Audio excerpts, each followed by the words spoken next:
Now, without further ado, I'm really honored to introduce Lina Taylor.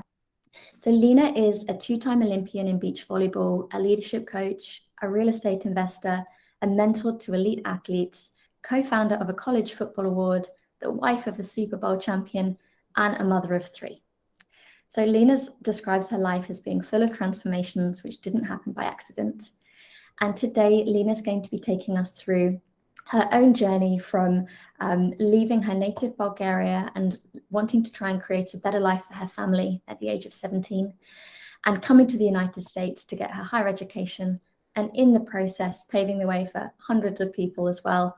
And I'm excited as well because Lina will be sharing her strategies for cultivating an Olympic mindset and helping everybody achieve what we want out of life. So I will hand over to Lina. Okay, great. Thank you so much. Can you guys hear me okay? Can you give me like a thumbs up or a nod that everybody can hear me good? Okay, I want to welcome you. I feel so honored that this is the first event to mark the start of the I Am Remarkable week. You know, a lot of times in my life, I don't feel like I'm remarkable, and I'm sure that I'm not alone here. So I think what this is inviting me to do as well is to look at the qualities and the events in my life that really stand out, that really can embody the spirit of being remarkable. And so through my stories and the things that I've gone through, I hope to share that journey with you today. And I hope that we find a path forward where we can feel remarkable in any moment of our lives. Anybody wants that? This is what I want. Okay, perfect. So here's something that I want to ask you. I have a special presentation prepared for you, and you'll hear the stories and you'll hear the different steps that I take when I set a big goal. You see a big map behind me here, and I grew up in communist Bulgaria, so this is where the accent is coming from. Has anybody been to Bulgaria before? Anyone? No, I see a lot of heads shaking side to side like this, which in English and the rest of the world means no. But in Bulgaria, this is actually how you say yes in the nonverbal way. Can you imagine that? Can you imagine coming from a place that seems so backwards that, you know, when you shake your head side to side, this is how we say yes. And this is how we say no in Bulgaria. So imagine the scene when my husband, who is American, decided to propose to me in Bulgarian. And even though, you know, I had lived in the States for 20 or more years up until that point, when he started speaking what he had been practicing for weeks and weeks and weeks, and it sounded like pure Bulgarian, you know, it's the big moment, the biggest one in my life. And it's just the instincts take over. And I'm speechless. I start shaking my head like this. You know, in my head, I'm thinking, I'm saying, yes, and I'm screaming, yes. But, you know, he looks at me and he goes, what are you saying? Are you saying yes or no? I'm asking you to marry me.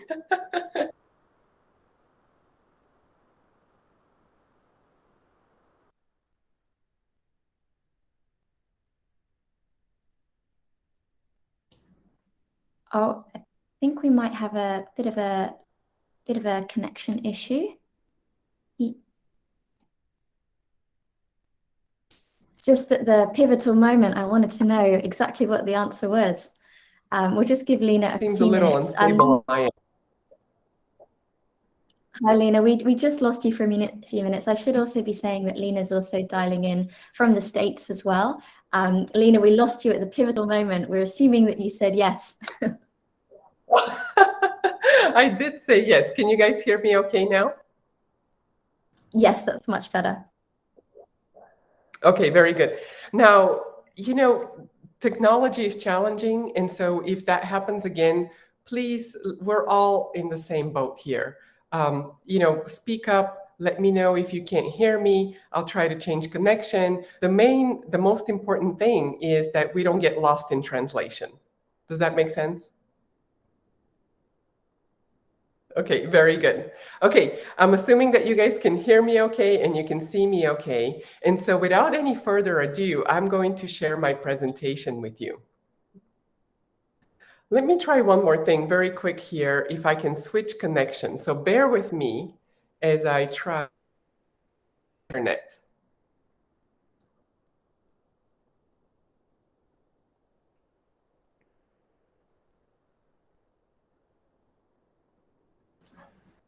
And in the meantime, Karen has put in a link to I Am Remarkable Week as well. So do have a look at this link and reach out with any questions that you might have for running this across your organization. Okay, very good. Katie, can you see this now? Can you see the screen that I'm sharing? Yes, perfect. Okay, very good. So let's get started on this journey. So as I'm speaking to you today, I want to invite you to use the chat and to put in something that you would like to get out of this session. And the way that I like to think about it is think about a skill that could help you and that you would like to get better at. So if you just want to use the chat right now and just type in, what is something that you want to get better at? And then we're going to have an opportunity at the end to revisit this first question. Okay, so here's a few more things about me that I wanted to share. You know, I'm a two-time Olympian in beach volleyball. And in fact, the first Olympic Games that I qualified and played in were in Sydney, Australia, which is where I'm assuming a lot of you are right now. And it was a really, really special experience. At the end, I want to show you some memorabilia that I had from the Olympics. There was a participation medal, but I have some very fond memories of my time in Sydney, especially because it was so challenging to even get there. You know, I'll tell you the story of how my sister and I, who you see on the screen here on the pictures, ended up qualifying to play in beach volleyball against all odds. And so what I do today is I'm a leadership and executive coach. I share with people my Close the Gap playbook, which is what you'll hear later on, which is all about how do we set big goals in our lives and we go about achieving them. And you hear stories of me growing up in communist Bulgaria, deciding that I want to come to the United States, which at the time that I did sounded like an out of this world vision. And in fact, when I shared that dream that I had with my friends, most of them would just laugh in my face because it seems so unrealistic and unattainable. But I'll tell you how I made that happen and a lot of other things.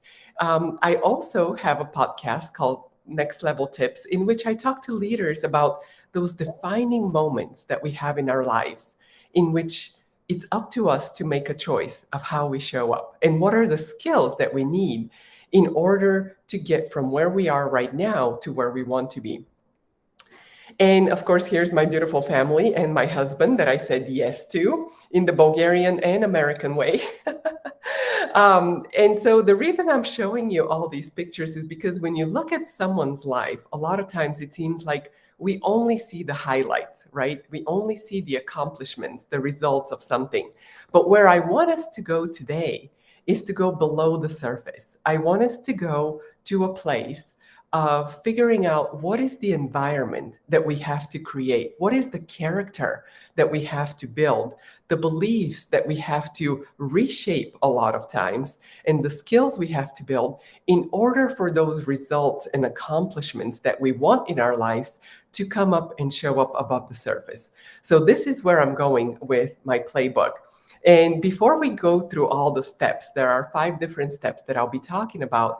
I wanted to show you something. This was my Olympic experience playing in the Olympics in beach volleyball together with my sister. So this is a very short video that I want to share with you guys of this Olympic experience. So let's take a look.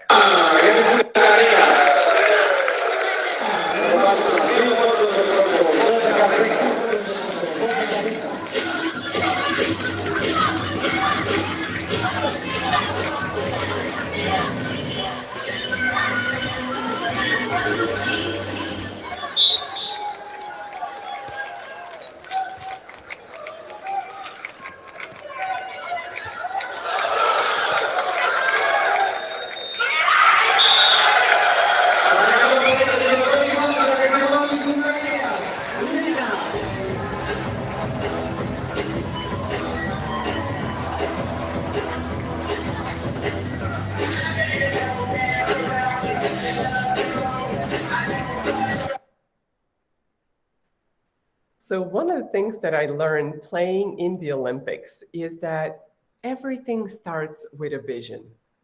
You know, I had graduated from college with a degree in biology, looking to make my life with opportunities in the pharmaceutical world. So biology was something that I really was interested in.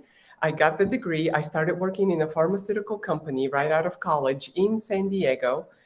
And as I was sitting on my couch on the weekend one day during the summer, watching the Olympics, just like we were about a month ago, beach volleyball came on as a brand new Olympic sport.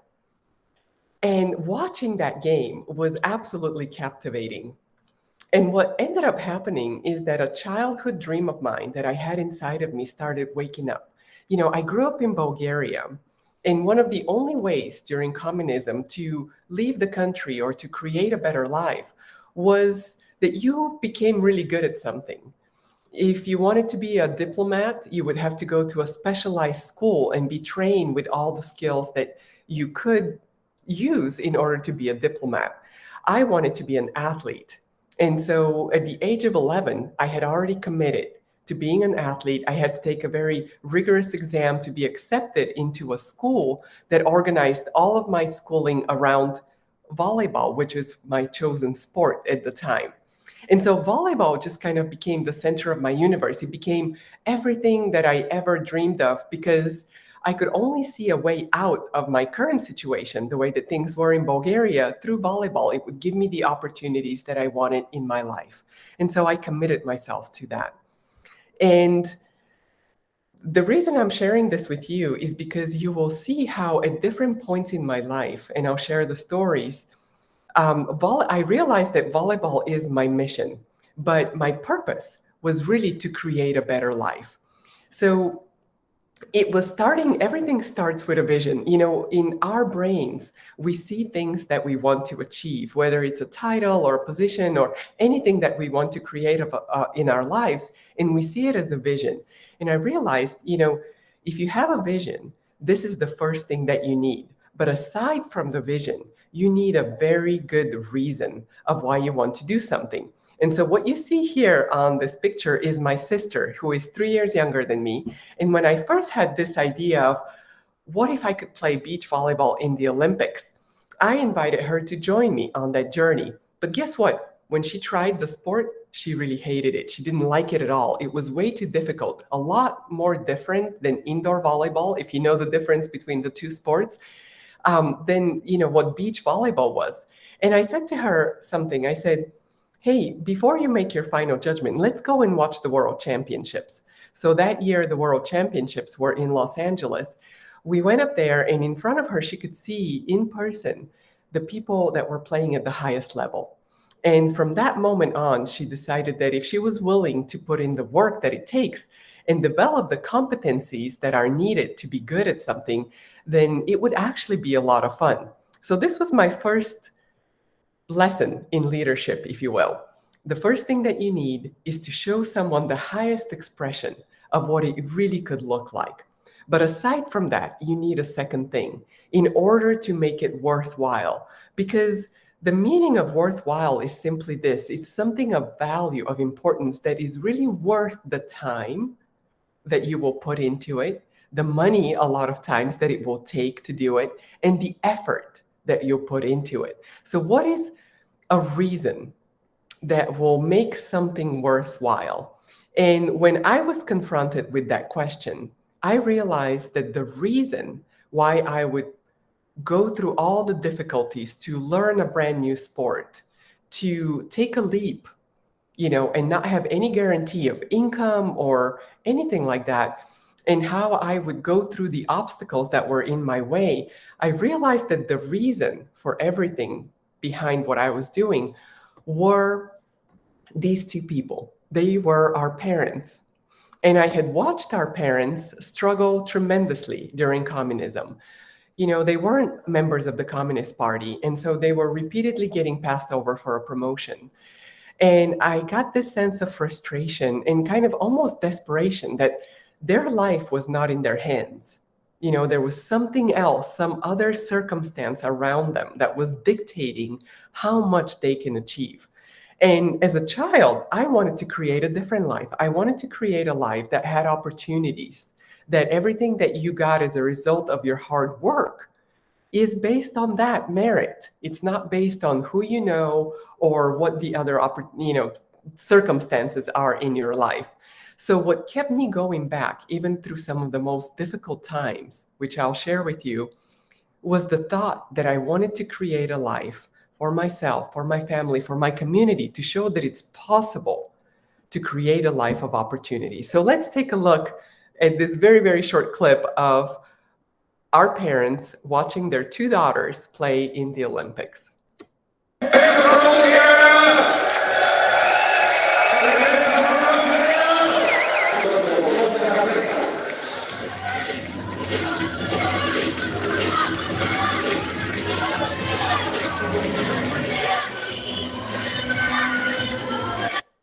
So playing in the Olympics really meant to me that we had come to a point in our lives where we were creating the opportunities that we wanted.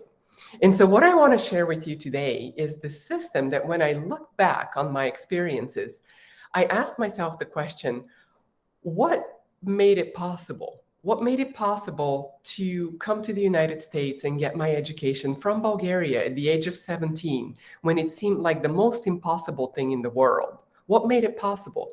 What made it possible to play in the Olympics after I had just seen a sport on TV, sitting on my couch watching it and deciding this is what I want to do? What made it possible? I kept asking myself that question. And this is the playbook that I want to share with you. I call it Close the Gap, because you can imagine the scene. There was quite a bit of a gap between where I was at the time sitting on my couch and where I wanted to be playing in the Olympics. And so what I want to invite you to do here today is to think about a goal that you have that is important to you, whether it's a career goal or a personal goal.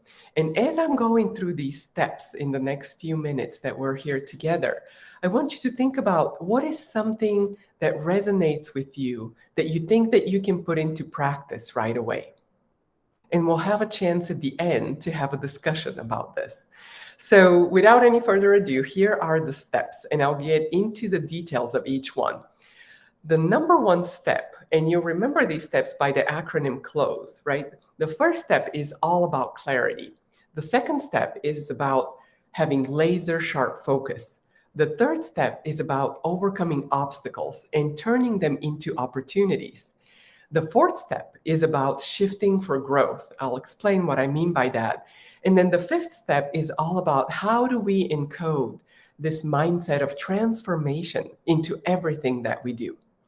So when we talk about clarity, I call it the MVP, or the most valuable player. In sports, that's what the MVP stands for. In business, we talk about having a very clear mission, values, and purpose.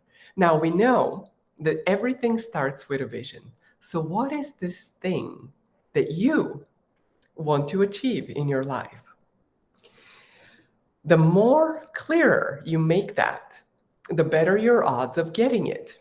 Because I'll invite you to think about this. Have you ever gone to the airport and got on a plane without knowing where that plane was going to land? I don't know anybody that did that. I certainly would never do that. But if you think about a lot of times in life, we actually start projects, we even take jobs sometimes that we don't have a really clear idea of how does that fit in our overall mission. And so what mission is, it simply defines how we're going to make our vision a reality, how we're going to bring it to life. And the reason that's important is because it will focus your efforts, and we'll talk a lot more about focus in the second step, but it infuses meaning into everything that you do. You know, we all have those days when there are tasks in front of us that we don't feel like doing. You know, I didn't particularly like running when I was an athlete. I don't even like it now. There were maybe like 2 times in my life where I enjoyed running. But when you know why running is important and how it fits into the big picture of things, now all of a sudden running takes on a different meaning. And it's not like you enjoy filing, but if this is what it took to get you to where you wanted to be, now it has a different meaning. And the other reason why mission is important and why it's important to define our mission is that it informs our decisions. So when we talk about decisions, we come to values. Now, a lot of times values can seem kind of like an abstract idea, like how do they play a role in our day-to-day life? And I'll invite you to think about this. If you think about a project or an endeavor or even a relationship that you started that didn't really quite work out, I have plenty of those in my life. And when I dove down into how did things go wrong here, it inevitably comes to a disalignment of values. So somewhere along the way, either at the beginning or at some point, there was a disalignment of values. What mattered most to us was not the same thing. So conversely, if you reverse that, you will see that what takes you to where you want to go is making decisions that are based on your values, on what matters most to you. So taking the time to really go through and identify what are the things that really matter to you. You can Google a list like this of values and then kind of highlight the things that are important to you, group them into similar groups, come up with the definitions, and even write down your own definition. Why is adventure, for example, important to you? You will realize very quickly that there is probably a story. There is something that happened in your life which brought that into focus. And it's really what makes it important. And those stories are really your leadership stories. Now, when we talk about purpose, you all know this, but it's the reason why something is important to you. It connects you to your core, to that person that you are truly the only being on this earth that is here to do that, for that purpose. Now, I didn't have any of this lingo when I was growing up in Bulgaria. I didn't know any of those concepts. And it was kind of a simple thing for me. I just wanted to get out of that ugly communist building and build a better life, create a better life. And knowing why something is important to you lays the foundation, which you will see is so important when we talk about how do we overcome obstacles and turn them into opportunities in step 3. But it is what gives you the resolve to follow through on the decisions that you make. So I'll talk a lot more about that, but here's something that I wanted to share with you first. And now this has to do with the power of having written systems and goals. Okay, this is a study from the Harvard Business Review, and it determined that only 3% of people have written systems and goals, and they control 98% of the wealth in the world. Now, isn't that a staggering statistic when you think about it? 27% of us, we just say what is it that it's important to us. And then 2/3 of people don't really think in those terms at all. The way that this showed up for me in my life is a very interesting story. So I shared with you at the beginning how growing up in communist Bulgaria, it was sort of unthinkable that I could come to the United States and get my education here. You see, my parents were only making the equivalent of $100 a month. And I knew that there was no way that they could send me to the States and pay for my education. When I shared with my friends that this is my dream, I want to go to America and get my education, they all would just kind of laugh in my face. It seemed like such an impossible dream. But I wrote it down in a letter to a pen pal. Do you guys remember pen pals? Pen pals were, before the internet, we would write letters to each other, send it in the mail. You know, you wait for a couple months, then maybe you get a letter back from your pen pal. And I had a pen pal from Cyprus. Because I wanted to improve my English. So I would write these very simple letters to my pen pal from Cyprus. And I would say to her, I have this dream of going to the United States and getting my education there. I said, you know, it would be impossible for my parents to send me. I believe that somehow I can find a way. And she sent me a letter back and she said, did you know that in America, there's such a thing as an athletic scholarship? Now, that was before the internet, and so there was very little information in Bulgaria about what was happening in the rest of the world. And she said, if you get this athletic scholarship, they will pay for your education. I said, this is it. This is how I'm going to do it. So I started writing letters to American universities, so handwritten letters, asking to be connected to the volleyball coach so that I could get a volleyball scholarship. But all of my letters ended up in general admissions. Nobody really seemed to read it. And all I got back in return were these colorful brochures of American students studying on the lawns of their beautiful universities.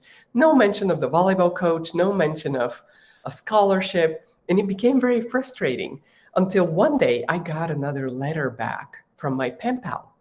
And she said to me, "Look at what I found in the trash." So she was working at the Volleyball Federation at the time in Cyprus. And on her way out one day, something caught her eye, and out of the trash, she pulled out this letter, which turned out to be a recruiting letter from the volleyball coach at the University of Idaho. Now, I had no idea where the University of Idaho was at the time, but I wrote him back as soon as possible. It turned out that this was the only response that he got to the hundreds of letters that he was sending as a coach trying to recruit players from the rest of the world to come and study and play volleyball at the University of Idaho. So if it wasn't for my pen pal picking that out of the trash, and if it wasn't for me writing that in a letter to her, I became the first athlete coming from Bulgaria to the United States on an athletic scholarship. And that opened the gates. It opened the gates to hundreds of other athletes. And to this day, I have friends that are now sending their kids to the US on athletic scholarships. And so this kind of became a very reinforcing fact for me in that, even though something hasn't been done before, it doesn't mean that it can't be done.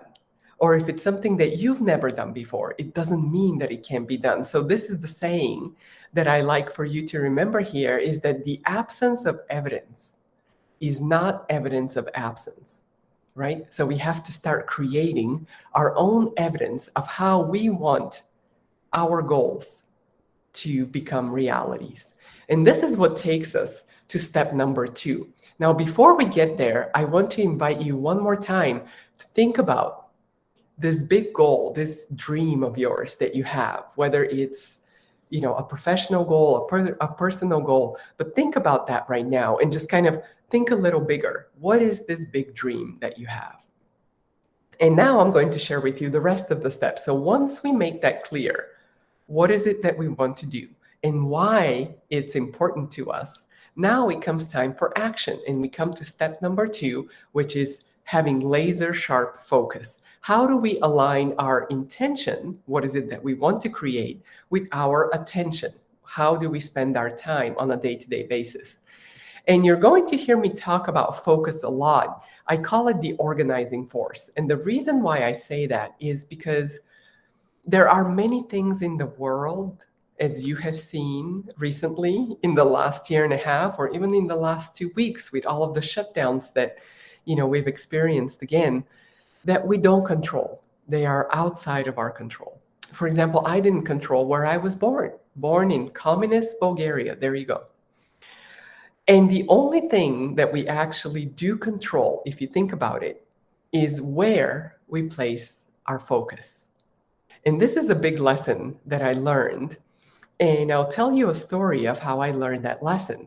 So when my sister and I started playing beach volleyball, remember, it's after college. I had kind of given up on all of my athletic dreams, had just started working full time. Imagine all of a sudden having to learn a new sport. You can imagine that we weren't very good to begin with. In fact, our first international event was such a disaster. I was working full time at the time so that I could save money. We didn't have a sponsor. We didn't have the support of our federation. I was having to work full time and save enough money for us to buy airplane tickets and hotel, and so that we can play in all these different tournaments and try to qualify for the Olympics. Well, we had gotten to our first tournament, and I only had enough money for 2 nights of hotel. And I was kind of banking on the fact that maybe we could go through the qualification tournament and make it into the main tournament. And in the main tournament, the organizers would give us hotel and food and prize money. But we ended up losing in the first round of the qualification tournament. We were so far behind the competition. And what happened the rest of the week? We didn't even have enough. I didn't have a credit card. We didn't have enough money to change our tickets. So we ended up having to sleep on the streets. And it was a city that we didn't know anybody in. So we kept running from place to place and being chased. The last night that we were there, we found this bench in a park, and we thought, okay, we can probably get some sleep here, until the middle of the night when the sprinklers came on and got us completely drenched. So our beginning in volleyball was not very promising, in beach volleyball. It didn't look like it would be an easy road, and there were no guarantees that we would make it happen. In fact, with only 2 months left in the Olympic qualification process for the Sydney Olympic Games, we had barely made it to number 73 in the world. And if we wanted to play in the Olympics, we would have to be in the top 23 in the world, which meant that in 2 months, we had to surpass 50 other teams ahead of us in the ranking. Now, those were teams that had played the game longer, they had sponsors, they had coaches, and by the way, we had never beaten before. So you already know what happened. You know that we made it. But how did we make it? How did we surpass 50 other teams in just 2 months' time? Now, going into this, I knew that we needed a strategy. I knew that we needed something to focus on. And so thinking about, what is our biggest distraction here? What is the thing, I came from a scientific background, so my mind always kind of works in, okay, what are the uncontrollable variables? Identify those and remove them. So when I thought about it, in thinking, what are these distractions? What is the thing, the biggest thing that stands between us and qualifying for the Olympics? I realized that it actually was not the 50 other teams that were ahead of us in the ranking. The biggest distraction turned out to be the ranking itself.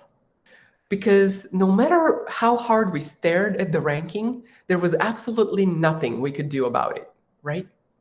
If you think about it, your biggest distraction is not the competition around you.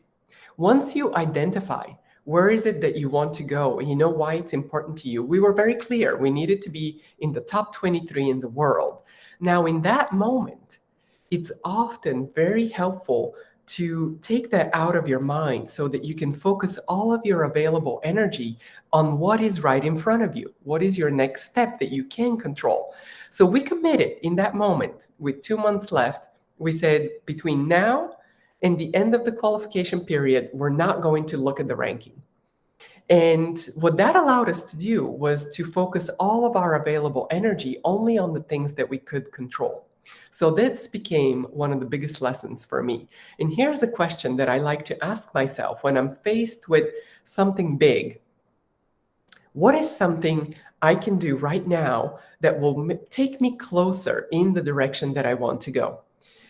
Now, if you look at this question, you'll see that I have highlighted and underlined 4 different parts. The first one has to do with the empowerment that we have our life in our hands. And this is one of the most transformational ideas that I decided to focus on.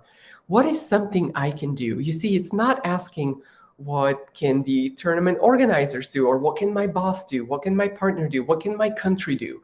A lot of times, when we're faced with something big that we want to accomplish, we very quickly come up with a list of reasons why it can't happen, right? I mean, we all do that. It's kind of human nature.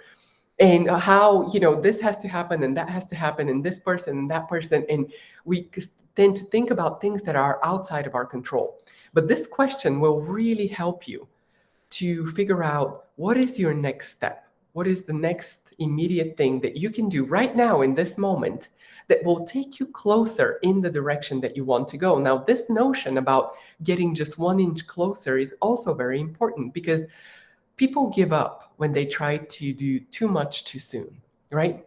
We go to that tournament, we see that the teams are way better than us. What are we doing here? A lot of people would have given up at that time. So what we want to do is just ask, not how we get there in one big leap, but how do we just get a little bit closer in that direction? So the coaching point that I have for you here is this: the bigger the task that you have in front of you, the sharper your focus has to be. And this question will help you with that.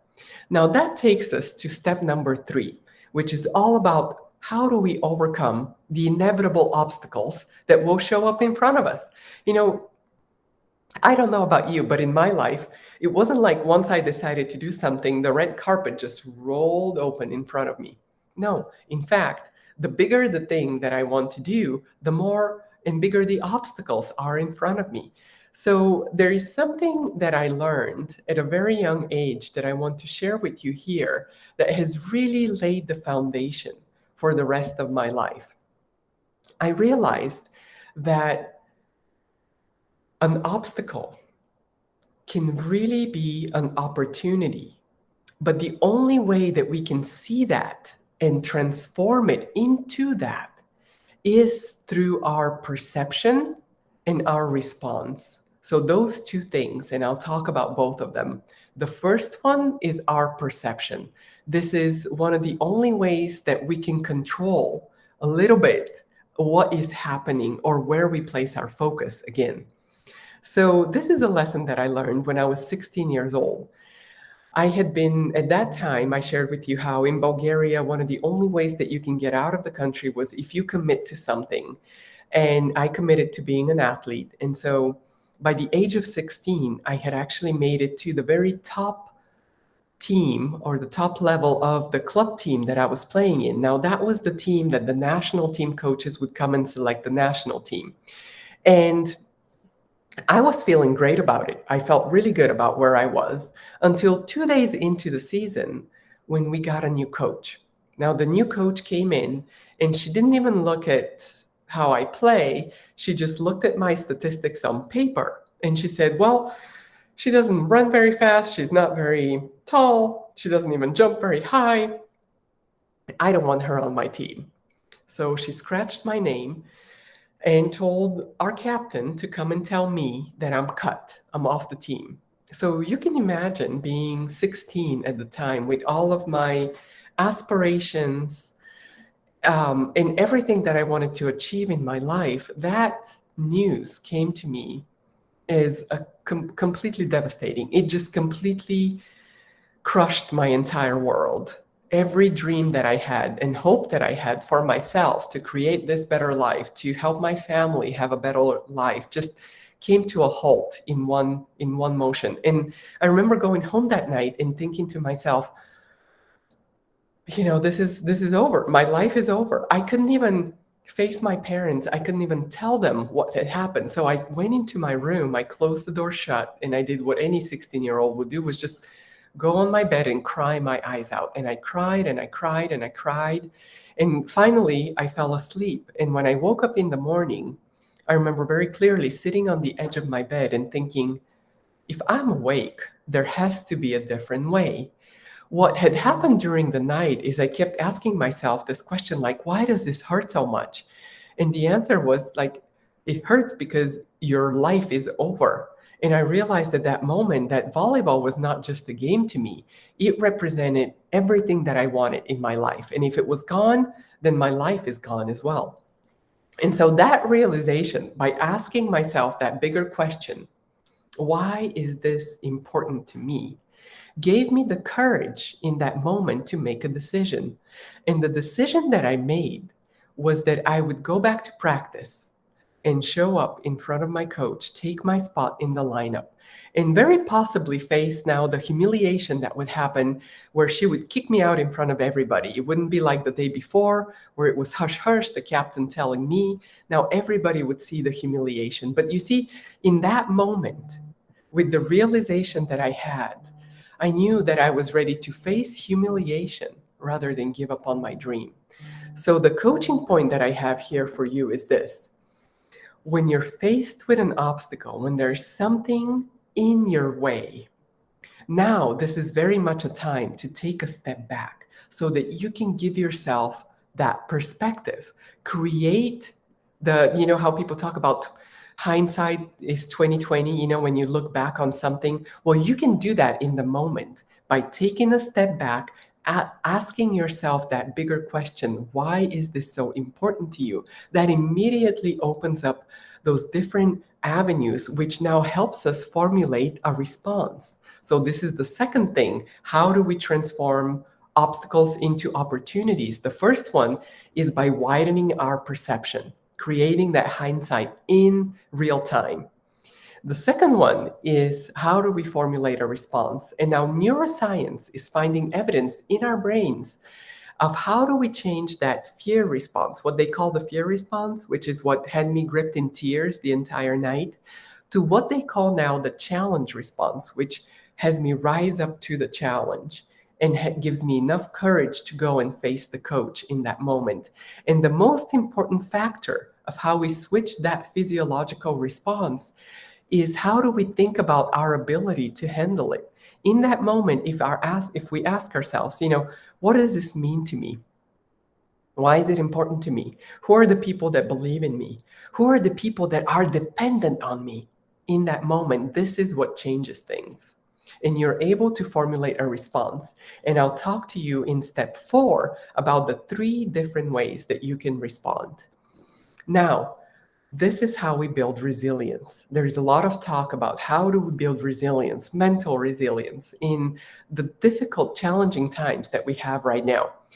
And the way that we build resilience is this 5 steps. Number 1, acceptance. Accepting the fact that I had no control over about getting a new coach, right? It takes a lot of humility sometimes to accept what's happening, because we have to realize that we don't control everything, right? We don't control every outcome. Number 2, taking responsibility, asking myself in that moment, what is something that I did or I could do that was dependent on me? What was my role in this? It requires a lot of honesty, right? Being honest with ourselves. Number 3, reframing. Reframing simply means asking yourself that bigger question.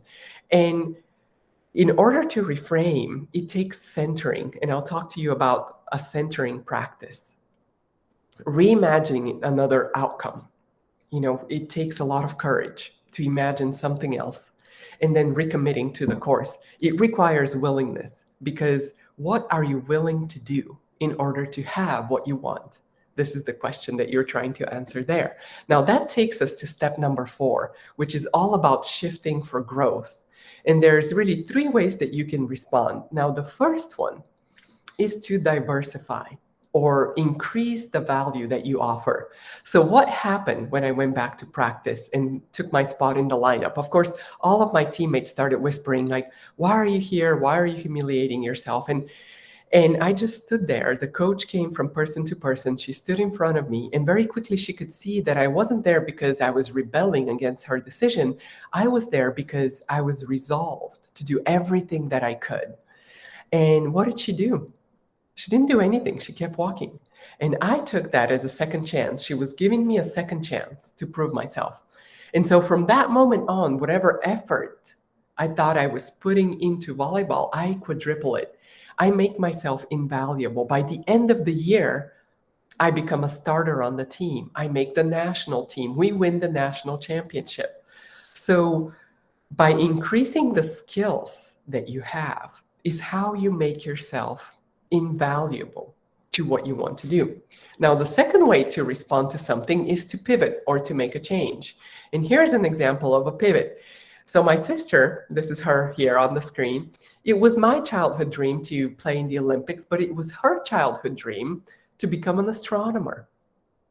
And so it was one of those dreams, that people would say, oh, this is a crazy dream. Go study business, go study international relations. And this is what she did until it was her first semester in business school. And she realized, I hate business. I want to be an astronomer. So in that moment, she decided to go back to Physics 101 and started a 12-year journey, which she just completed last year by defending her PhD in astrophysics. And she's now working for the International Space Telescope Institute. But this is an example of how you make a change based on what is most important to you. And now the third way to respond to something is to let go. You realize it's time to let go. And I love this Turkish proverb here that says, no matter how far you've gone down the wrong road, turn around. And I'm sure that we all have examples of that. So very quickly, I want to take you through step number 5 so that we have a few minutes for a discussion at the end. Now, this is all about how do we encode this mindset of transformation into everything that we do. And I often say that the quickest shortcut to success is awareness. So how do we raise our awareness? There are 2 different types of tools that I use today. And one of them is mindset tools, things like having a mindfulness practice, a gratitude practice, a centering practice, which is really asking yourself that deeper question, why is something so important to you? Preventing burnout, right? We all can attest to that. Cultivating curiosity, that is another great tool. Now, the practical tools that I use and coach as well are having a effective evaluation and rewards practice. You know, in sports, it's pretty easy, right? You have a scoreboard. If you do something well, a point goes for you. If you don't do it well, the point goes for the opponent. But do you have something on a daily basis that's telling you that you are on the right path? Empathic listening, appreciative inquiry, those are all skills that are really, really critical and important. Focus training and visualization. Now, we are visual beings. We have to see it first. Communication skills, those are also very important. Emotional intelligence. So I very quickly wanted us to go over here, and I wanted to have a chance for a quick discussion. Maybe we'll have about 4 or 5 minutes. So I think getting into groups of maybe 5 or 6 people will be great, Katie, if you could set that up. But the question that I have for you to discuss in our groups is, what is something that resonated with you that you think you can put into practice right away to help you with that skill that you wanted to learn, of what you wanted to get better, that I asked you to think about at the beginning of our session? So the question again is, what is something that resonated with you? And each one of you in your group, take about 10, 20, 30 seconds maximum to just say, okay, this is something that I think was really helpful and I can put it into practice right away. So I also hope that we can stay in touch and that you can reach out to me, and we can connect on LinkedIn or any of the other social media, or you can send me an email if you would like. So I'm going to stop our presentation here. We'll get into our breakout groups, and then maybe we'll have just a couple of minutes at the end for questions and answers. Great. We've got 3 minutes, everybody. You should all be in your breakout rooms. We'll see you back here.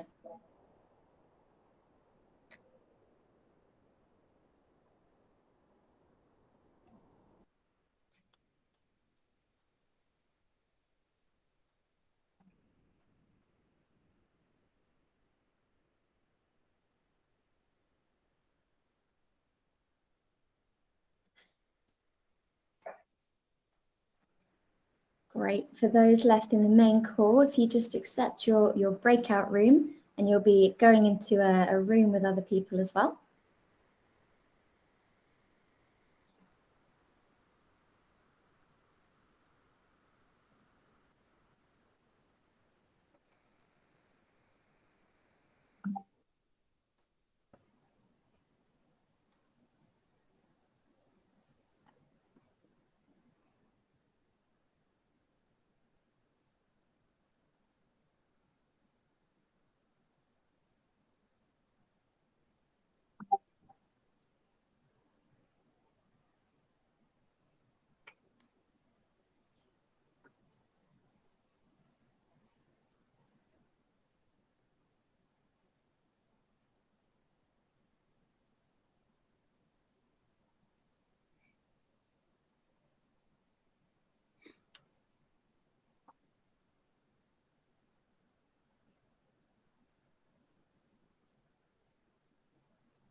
So welcome everybody back. Hope you had some good discussions there in the breakout rooms. Just wait for folks to dial back in.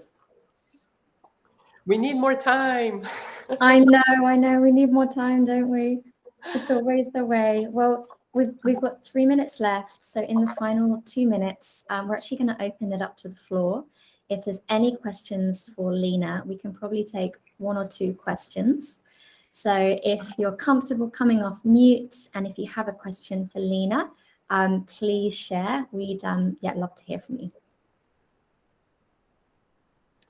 As we're thinking about that too, I wanted to show you something real quick, which is this is a participation medal from the Olympic Games in Sydney. If you recognize the emblem, can you see that? Yeah, nice. Yeah, you recognize it. Okay, so if at the end, after we take a question or two, maybe we could come together and take a picture together if you wanted that. Yeah. Perfect. Okay. So, any questions for Lina? Lina, I was just wondering, what's next for you now, and how do you work out what's next? You've kind of achieved the volleyball dream. I do. I have dreams all the time. So my next one is to write a book. And I'll tell you what, as soon as I had that pop into my mind, there were about 3 other voices that came in so fast and said, oh, who do you think you are? You want to be an author? You know, it's like, boom, in the back of my head. Another one, how are you going to do that? You have 3 kids. You don't even have time to brush your hair some days. And so there's all these, voices that we constantly have coming from the back of our minds that try to keep us safe, keep us in the box, don't disturb me right now, because, and I had to ask myself, who am I going to listen to? Am I going to listen to that voice in the back of my mind, or am I going to listen to my inner voice? And so part of my commitment to myself to get more comfortable with, this idea of writing a book was to share it, say it, write it, say it to as many people as you can. And so every time I share it, it drowns out those ridiculous little voices in the back of my mind. And then I get one step closer to writing a book. I love that. Well, we're drawing to a close. We need more time as ever, but before we take our photo, just wanted to say thank you all for joining. We'd love your feedback on the session as well. So I'm just going to pop a feedback form into the chat, and I'll be sending this around afterwards as well. But if everybody is comfortable taking their cameras, coming off so you can see on your camera, and we'll take a photo.